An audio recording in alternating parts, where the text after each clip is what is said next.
Olá, bom dia, boa tarde ou boa noite para você, dependendo do horário qual você está assistindo mais um vídeo, mais um estudo do Apocalipse versículo por versículo. Nós estamos no capítulo 12 do livro do Apocalipse e neste estudo nós estaremos explanando os versículos 16 e 17 da Palavra de Deus. Portanto, eu convido você em sua casa, ou onde quer que você esteja, estar abrindo a Palavra de Deus no livro do Apocalipse, para juntos nós lermos e compreendermos o capítulo 12, versículos 16 e 17. Bom, e a Palavra de Deus nos diz o seguinte: a terra, porém, socorreu a mulher, e a terra abriu a boca e engoliu o rio que o dragão tinha arrojado de sua boca. Versículo 17. E irou-se o dragão contra a mulher, e foi pelejar com os restantes de sua descendência, os que guardam os mandamentos de Deus e têm o testemunho de Jesus, e se pôs em pé sobre a areia do mar. Bom, no estudo anterior nós estamos falando a respeito da fuga dos cristãos, os quais habitavam na Europa no período da Idade Média e que estavam sofrendo uma terrível perseguição por conta do próprio papado e também dos monarcas e dos governantes da Europa que estavam aliados ao papado, que até então não era apenas um líder religioso, mas também era um governante que mandava e fazia o que queria em todo o reino europeu. Bom, sendo assim, a partir desta compreensão, nós vamos então dar prosseguimento à compreensão deste versículo 15, o qual estudamos no capítulo anterior. Veja, nós temos dito aqui em nossos estudos do Apocalipse que na profecia a maior parte das coisas estão em símbolos e que a própria palavra de Deus e muitas vezes o próprio livro do Apocalipse nos ajuda a compreender os símbolos. Nós temos então estudado que quando na profecia se fala a respeito de água, o próprio livro do Apocalipse, no capítulo 17 e no versículo 15, nos dá a interpretação, dizendo que as águas representam povos, línguas, nações, multidões na profecia. No versículo 15, e aqui mesmo, no versículo 16, contextualizando, nós vemos que o dragão, Satanás, ele havia arrojado de sua boca águas, muita água, na verdade, contra os servos de Deus. Todavia, o versículo 16 inicia dizendo que a terra socorreu a mulher. Quando eu disse os servos de Deus, então lembramos que na profecia a mulher, de acordo com 2 Coríntios, no capítulo 11, no versículo 2, ela simboliza a igreja. A igreja ela é composta por quem? Pelos servos de Deus. Sendo assim, o dragão, o qual a própria palavra de Deus, no próprio capítulo 12, nos diz que é Satanás. Quando o dragão então arroja de sua boca águas contra a mulher, ou seja, quando o dragão, utilizando-se dos monarcas, dos governantes da Idade Média e de uma maneira muito especial do próprio bispo de Roma, o qual estava liderando toda essa perseguição contra a mulher, contra a igreja, ou seja, contra os servos de Deus. Quando então o dragão, por intermédio dos seus aliados na terra, aliados conscientes ou inconscientes, quando então a palavra diz que ele arroja a água de sua boca, está dizendo que por intermédio da ditadura, da imposição de leis, então o dragão Satanás, utilizando-se desses governantes, ele agora irrompe uma perseguição contra a mulher, contra o povo de Deus, contra a igreja. E como símbolo aqui do que saiu da boca do dragão são águas, então na verdade multidões, povos, línguas, nações, de uma maneira muito especial em todo o continente europeu, agora estavam perseguindo a mulher. Ou seja, a verdadeira igreja de Deus, a qual estava situada na Idade Média de uma maneira muito ampla no reino europeu, ou seja, no continente europeu. E por que o versículo 16 diz então que foi a terra que socorreu a mulher? A terra que socorreu a igreja. Bom, nós vemos pela história que em 1620, o navio Mayflowers, ele então veio de uma longa viagem do continente europeu até o continente americano. Sendo assim, como a profecia diz que as águas simbolizam nações, povos e línguas, e que estes estavam contra a mulher, contra a igreja, vemos então pela história que quando este navio Mayflowers, em 1620, trouxe os primeiros peregrinos, ou seja, os primeiros cristãos da Europa para o Novo Mundo, eles estavam fugindo da perseguição. Sendo que na profecia as águas simbolizam multidões, a terra simboliza lugares pouco habitados. É por isso que a terra estava então abrigando a mulher e colocando ela distante da perseguição do dragão. Quando os primeiros cristãos começaram a fugir para o Novo Mundo e encontraram aqui, entre aspas, uma terra onde tinha liberdade, onde tinha, na verdade, espaço apropriado para que um novo Estado, para que um novo país fosse constituído, então eles viram nisso que eles poderiam estar se abrigando aqui nas Américas, ou mais especificamente na América do Norte, eles poderiam estar se abrigando da perseguição que existia contra a mulher, ou seja, contra a igreja no continente europeu.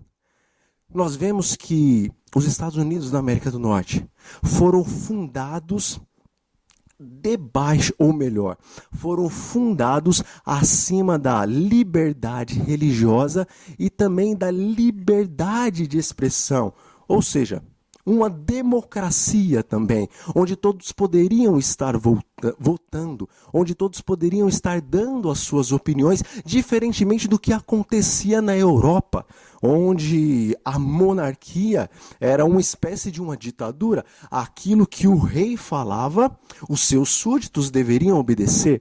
E mais precisamente aquilo que o bispo de Roma falava, os reis da Europa, assim como todos os súditos da Europa, deveriam obedecer.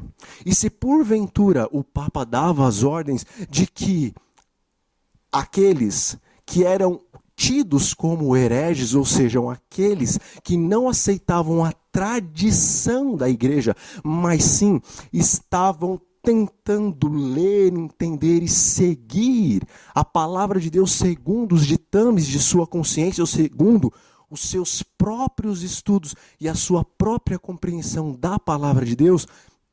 Dessa maneira, a igreja nunca teria liberdade na Europa. Por isso, então, os cristãos começaram agora a migrar do continente europeu para o continente americano e assim se formou o novo mundo, este novo Estado, o qual a liberdade religiosa e a democracia eram a base da constituição deste país.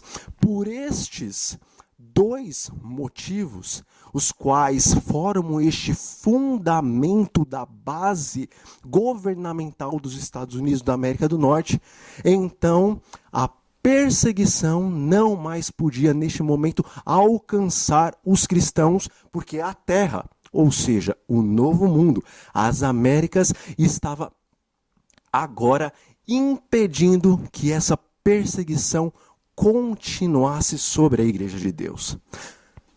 No versículo 17, o profeta então dá uma continuidade do que ocorreu após essa paz, após essa prosperidade que a igreja teve depois que o Senhor permitiu que os Estados Unidos fosse fundado em uma base religiosa cristã. E o versículo 17 nos diz então que o dragão se irou contra a mulher. Veja, na Europa, neste período da Idade Média, embora a igreja não desapareceu, por e muito tempo, mais de 1260 anos, como diz a própria profecia, porque a perseguição já havia começado mesmo antes de 538 depois de Cristo, quando começamos a contar este período de 1260 anos de perseguição, mas em todo este período, a igreja ela não esteve, na verdade, vivendo em sociedade na Europa. Mas os valdenses, os albigenses e outros povos e outros grupos, os quais tinham a profecia como a sua única regra de fé e não obedeciam às tradições da igreja maior, que então era a Igreja Católica Apostólica Romana, esses tinham que sair dos lugares muito habitados para viver nos lugares mais desolados. Nós vemos, por exemplo, os albigenses e os valdenses, os quais por muito tempo estavam nas catacumbas, estavam nas montanhas, estavam em lugares os quais eles criam que a perseguição ali não poderia chegar, ou se chegasse seria com muita dificuldade e daria tempo deles fugirem. Ainda assim, com toda essa estratégia de fuga, milhares, na verdade, milhões de cristãos morreram neste período da Idade Média. A história faz uma somatória, mais ou menos, de que 50 milhões de cristãos, tidos como hereges, morreram juntamente com outras classes neste período da Idade Média, justamente por conta da perseguição da igreja e do Estado sobre esses chamados hereges, porque ali no continente europeu não havia uma democracia, assim como havia uma democracia aqui no Novo Mundo, ou seja, nos Estados Unidos da América do Norte. Então o dragão, Satanás, cirou muito contra a mulher, porque ela saiu dessa situação de perseguição. Agora ela tinha um estado livre. Agora, na verdade, ela poderia proclamar o evangelho tanto dentro do seu território e poderia também providenciar meios e formação de missionários para enviá-los a outras partes a fim de levar o evangelho. É por isso que dragão cirou contra a igreja. Todavia, entendendo de uma maneira mais plena e profunda este versículo e contextualizando com o capítulo 12, e também os capítulos anteriores e posteriores ao capítulo 12, nós vemos que o versículo 17, ele está, na verdade, lançando luz para os nossos dias. Por quê?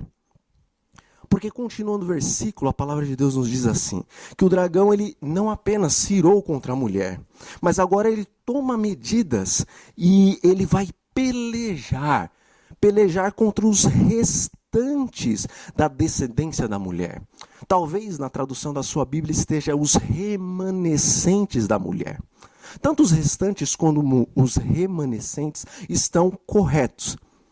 E os restantes significam justamente o que está dizendo, o que restou da mulher, ou o que restou da igreja. Aqui está falando dos que sobraram da igreja. Nós vemos pela palavra de Deus, de Gênesis até o Apocalipse, que a igreja do Senhor, ela não foi constituída com os apóstolos, mas a igreja do Senhor, ela iniciou-se aqui na terra, já no Gênesis, com Adão e Eva, com Abel, com Sete, com os descendentes, os quais seguiram o exemplo que Deus deixou para se seguir. Portanto, a igreja ela passa em todo o Antigo Testamento, assim como no Novo Testamento. Ela chegou ao seu apogeu quando o Senhor Jesus, o descendente da igreja, esteve aqui na terra. E vemos no início do capítulo 12 que Jesus, o descendente da igreja, o descendente da mulher, nasceu da própria mulher, é claro. Vemos que o próprio Jesus Cristo, quando encarnou, ele também fez parte desta mulher, ou seja, desta igreja de Deus. Portanto, mesmo depois dos livros e também das epístolas epístolas do Novo Testamento, a igreja ela prossegue até os últimos dias. E aqui está falando dos remanescentes, dos restantes da descendência da igreja. Está falando dos filhos de Deus, do povo de Deus, dos membros da igreja, que fariam parte desta, ou do corpo de Cristo nos últimos dias. Aqui está mostrando que depois dessa liberdade religiosa a qual Deus concedeu aos seus filhos, Satanás nos últimos dias haveria de se irar grandemente contra a igreja. Também entendemos que a ira de Satanás é muito grande porque a própria palavra de Deus nos diz que Satanás, após a vitória de Cristo na cruz do Calvário, definitivamente ele foi expulso dos céus. Embora no princípio do conflito, ele havia sido pela primeira vez expulso dos céus, temos estudado que quando ele usurpou, roubou o principado e a potestade, o poder, o governo qual Adão tinha sobre a terra, passou ele, Satanás, a ser representante representante da terra. E vemos no livro de Jó que Satanás, ainda assim, sendo expulso dos céus, pelo fato de Deus ser justo, e agora ele ter se tornado o príncipe deste mundo, então ele tinha sua cadeira cativa nos céus, nas reuniões em que os governantes do universo estavam na presença de Deus. Todavia, vindo Jesus a esta terra como o segundo Adão, e não caindo no mesmo lugar onde Adão caiu, mas vencendo justamente aonde Adão perdeu, o príncipe desse mundo, Satanás, agora foi expulso. E o principado, a potestade, o governo dessa terra passou a ser novamente dos homens. Pois Jesus dizia de si mesmo que era o Filho do homem. Não apenas era o Verbo que estava com Deus, que era Deus desde o princípio, mas ele veio a esse mundo e encarnou e virou também o Filho do homem. Sendo assim, como homem, Jesus venceu onde Adão perdeu e recuperou o governo dessa terra para todos sempre. Amém. Sendo assim, agora o príncipe desse mundo foi expulso de uma vez por todas, não apenas da terra, mas dos céus, porque agora ele não tinha mais uma cadeira cativa no auditório dos reis e dos governantes do universo. E a palavra nos diz que quando isso aconteceu, e quando Satanás, sabendo que perdeu definitivamente, e que pouco tempo ele tinha, porque seria julgado e condenado e destruído eternamente, ele se irou grandemente. A palavra de Deus nos diz que nos céus deveria haver alegria, porque foi expulso de uma vez por todas o acusador dos nossos irmãos, o qual os acusa de dia e de noite na presença do nosso Deus. Mas ai da terra e dos que habitam na terra, porque o dragão, Satanás, ele desceu com grande ira, sabendo que pouco tempo lhe resta. E nesse pouco tempo que lhe resta, ele conseguiu fazer, entre aspas, o que quis com a mulher, ou seja, com a igreja. Perseguições, cruzadas terríveis, objetos de tortura, os quais podemos compreender que mentes humanas não poderiam trazer aquilo à existência, mas senão um poder maligno atuando nas mentes dos homens poderiam criar tais instrumentos para torturar os homens. Assim, saindo a igreja das mãos de Satanás, ou seja, do poder opressor, agora tendo essa liberdade religiosa nos últimos dias e pregando a verdade de Deus com muito poder, não apenas dos púlpitos, mas também dos púlpitos virtuais, a internet, a televisão, o rádio e outros meios de comunicação. O dragão agora, nesses últimos instantes da história desse mundo, ira-se terrivelmente contra os remanescentes da mulher, ou seja, contra o povo de Deus dos últimos dias. E talvez você diga, é verdade, Satanás está muito irado comigo, porque eu sou cristão, porque eu sou um remanescente um restante da mulher, da igreja. Contudo, no versículo 17, há duas peculiaridades com relação a quem são esses descendentes da mulher. Aqui está escrito que os descendentes da mulher são aqueles que guardam os mandamentos, não de Moisés, mas os mandamentos de Deus.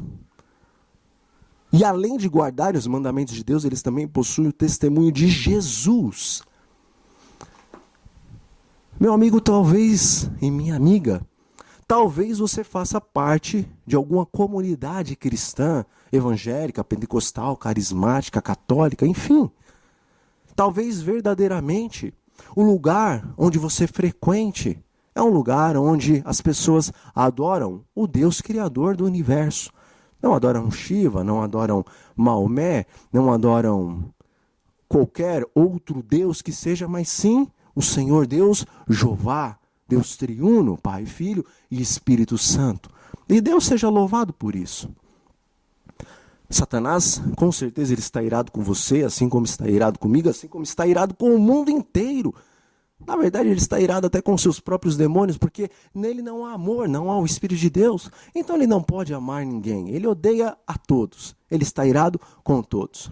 Todavia, de uma maneira especial, o dragão, Satanás, ele está irado contra o povo de Deus, os descendentes da mulher, ou seja, os restantes da igreja, nos últimos dias, os quais guardam os mandamentos de Deus e têm o testemunho de Jesus. E agora vai a pergunta, você tem guardado os mandamentos de Deus e você possui o testemunho de Jesus? Quais são os mandamentos de Deus? A palavra de Deus é clara. Em Êxodo, no capítulo 20, ali estão os mandamentos do Senhor, os quais Moisés não escreveu, mas o próprio Deus escreveu com seu dedo em tábuas de pedra, simbolizando assim imutabilidade e eternidade de sua lei, pois o próprio salmista diz que a lei do Senhor é eterna. E o Senhor Deus diz que ele não muda, e a lei é a expressão do seu caráter perfeito e santo. E veja também que o próprio livro de Salmos, no capítulo 97, nos diz que o trono de Deus é fundamentado em justiça e em juízo, e não pode existir justiça e juízo se não há uma lei. Portanto, o governo de Deus, ou seja, o fundamento do trono de Deus, do governo de Deus, está estabelecido em uma lei. E que lei é essa? A lei dos 10 mandamentos. Lei imutável e eterna. Esta lei foi abolida na cruz do Calvário. O Senhor Jesus Cristo, o Senhor do sábado, aquele mesmo que escreveu a lei no Monte Sinai, em Mateus 5, versículo 17 e 18, ele diz que ele não veio para revogar a lei, muito menos os profetas, mas ele veio para cumprir, ele veio para guardar, ele veio para dar exemplo a respeito da lei. E que lei é essa? A lei que no Calvário passou? A lei cerimonial? A lei de símbolos e ordenanças, as quais não podem salvar ninguém? Não. Jesus ele falou a respeito de uma lei, a qual no versículo 18 ele diz o seguinte, que passariam os céus e passaria a terra, mas nenhum e nem um tio, nenhum e nem um tio haveria de passar desta lei. Bom, se a lei de Moisés passou ali no Calvário, foi cravada na cruz, Jesus, então, estava falando de uma outra lei, a qual passaria os céus e a terra, mas nem um i ou um tio haveria de passar desta lei. Alguns dizem, quando Jesus morreu na cruz do Calvário, céus e terra passaram.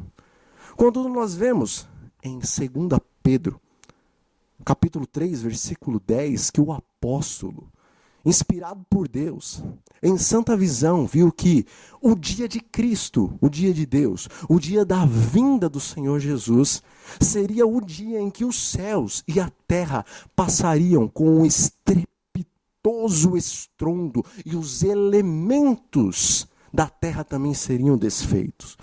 Jesus disse que passaria o céu e a terra e nada mudaria da lei. E Pedro disse que o céu e a terra não passaram no Calvário, mas eles só passariam no dia da vinda do Senhor Jesus. E como o Senhor Jesus ainda não veio, e os céus e a terra ainda não passaram, então nenhum e nenhum tio da lei de Deus passou. Ou seja, quais são os mandamentos de Deus? Continuam sendo os 10 mandamentos, os quais são eternos. Eles são tão eternos que o diabo se tornou o diabo por causa da transgressão desses 10 mandamentos. Porque está escrito, e no Novo Testamento, que Satanás, ele se tornou verdadeiramente Satanás, porque desde o princípio ele foi homicida e mentiroso. E é na lei de Deus, na lei dos 10 mandamentos, que diz: não matarás e não dirás falso testemunho. Satanás, ele não poderia ter sido homicida desde o princípio e mentiroso se ele não tivesse transgredido os 2 mandamentos da lei, se esta não existisse. Portanto, as características, ou a primeira das características, das 2 características, destes remanescentes de Deus, os quais o dragão odeia, é que eles guardam os 10 mandamentos de Deus. Todos os 10. Porque Tiago diz, se guardamos todos, mas tropeçamos em um só, somos culpados de todos. Sendo assim, até mesmo o santo sábado de Deus, do 4º mandamento, por estar na lei de Deus, este não pode ser transgredido. E nós temos falado continuamente e insistido também nisso, que a lei de Deus, com relação ao sábado, ela só foi abolida no ano 321 e também no ano 364, não por ordem divina, mas sim pela igreja, primeiramente por Constantino, aquele grande líder e imperador romano, o qual se disse cristão, mas na verdade não entendeu o que Tiago falou com relação a aquele que guarda toda a lei, mas transgride um mandamento, se torna culpado de toda ela. Ele não deve ter entendido isso, porque ele pegou o dia do sol, lançou fora o dia do sábado e colocou no meio da lei de Deus um dia de adoração pagão. E a igreja, com o tempo, foi aceitando. Até que os líderes da igreja, não por ordem divina, mas sim pelo coração do homem, que é duro e enganoso mais do que todas as coisas, e quem o pode conhecer, segundo diz Salomão? Estes líderes da igreja então tomaram a decisão no concílio de Laodiceia, de uma vez por todas, abolir o sábado do 7º dia da lei de Deus para colocar o domingo. Sendo assim, o povo de Deus, o qual é odiado por Satanás, é aquele que não obedece à tradição, mas sim à lei de Deus. Guarda todos os mandamentos pelo poder do Espírito Santo, inclusive o sábado, o qual não foi abolido por Deus, mas sim pelo homem. E a segunda característica é que este povo que guarda os mandamentos de Deus também tem o testemunho de Jesus. E no livro do Apocalipse, no capítulo 19, no versículo 10, o anjo explicando para João o que significava o testemunho de Jesus, ele diz que o testemunho de Jesus é o espírito da profecia. O espírito da profecia não é sair adivinhando a respeito da sua, da minha vida e da vida de muitas pessoas aí, pelo mundo afora, ou dentro da igreja. O espírito da profecia, segundo nós vemos pela própria palavra de Deus, é tanto a compreensão da profecia, assim como a profecia que serve para a edificação da igreja.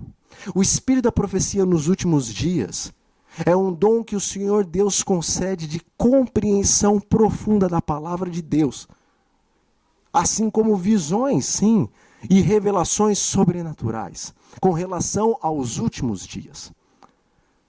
Há uma igreja que guarda os 10 mandamentos de Deus e possui compreensão profunda da palavra de Deus, inclusive dos livros de Daniel e de Apocalipse, o qual quase todas as igrejas falam que esses livros estão selados e que não se pode compreender. A igreja adventista do 7º dia, ela tem buscado guardar os 10 mandamentos da lei de Deus.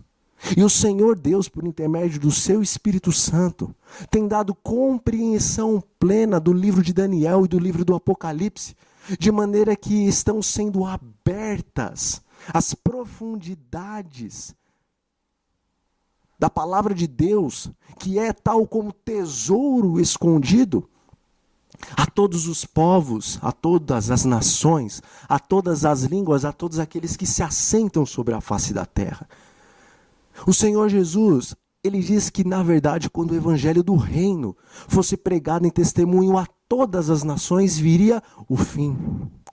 O evangelho do reino, segundo o último livro da profecia, no capítulo 14, nos mostra que ele não apenas fala que Jesus Cristo é o Salvador, mas sim Jesus Cristo é o Senhor.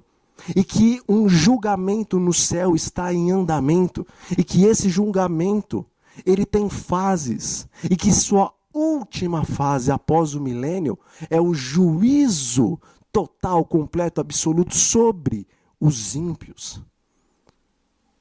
O evangelho do reino, no capítulo 14 do livro do Apocalipse, não fala apenas que Jesus é o Salvador e aquele que crê vai ser salvo. Isto é uma verdade, porque está na palavra de Deus. Contudo, o capítulo 12, ou melhor, 14 do livro do Apocalipse está dizendo que está incluso no evangelho do reino dizer que Babilônia, a confusão religiosa, ela está caída, porque ela está transgredindo a lei de Deus. Assim como Lúcifer era perfeito em todos os seus caminhos, mas ele caiu pelo fato de que se achou iniquidade nele. Ou seja, de acordo com a palavra de Deus, iniquidade é o pecado, e pecado é a transgressão da lei. Satanás caiu de sua posição. Ou seja, Lúcifer se tornou o diabo porque ele caiu de sua posição quando ele transgrediu a lei. Assim também o evangelho do reino, do capítulo 14 do livro do Apocalipse, está dizendo que todas as confederações religiosas que transgridem a lei de Deus, elas estão caídas e se tornaram Babilônia, que é uma confusão religiosa. Isso está explícito no evangelho do reino e nós temos que pregar. O evangelho do reino ainda traz uma tremenda advertência. Ele não diz assim, paz, paz e prosperidade, todas as religiões devem se unir debaixo da bandeira da graça. Pelo contrário, ele diz que todo aquele que recebe o selo ou a marca da besta e se curva diante de sua imagem, esse vai ter que beber do cálice da ira de Deus, o qual é preparado sem mistura de misericórdia. E todos estes serão atormentados com fogo e enxofre, diante do Cordeiro e também diante dos anjos de Deus.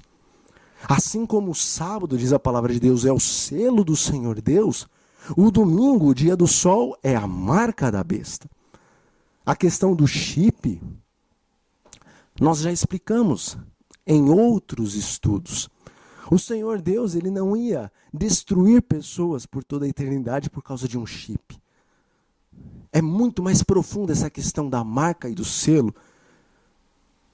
Você precisa estudar a palavra de Deus e não dar ouvidos, na verdade, ao que mentes maravilhadas dos púlpitos pregam. O próprio Satanás, ele arma ciladas de maneira que ele desvia os olhos dos filhos de Deus para alguma coisa a qual lhes vai tirar a atenção da verdade.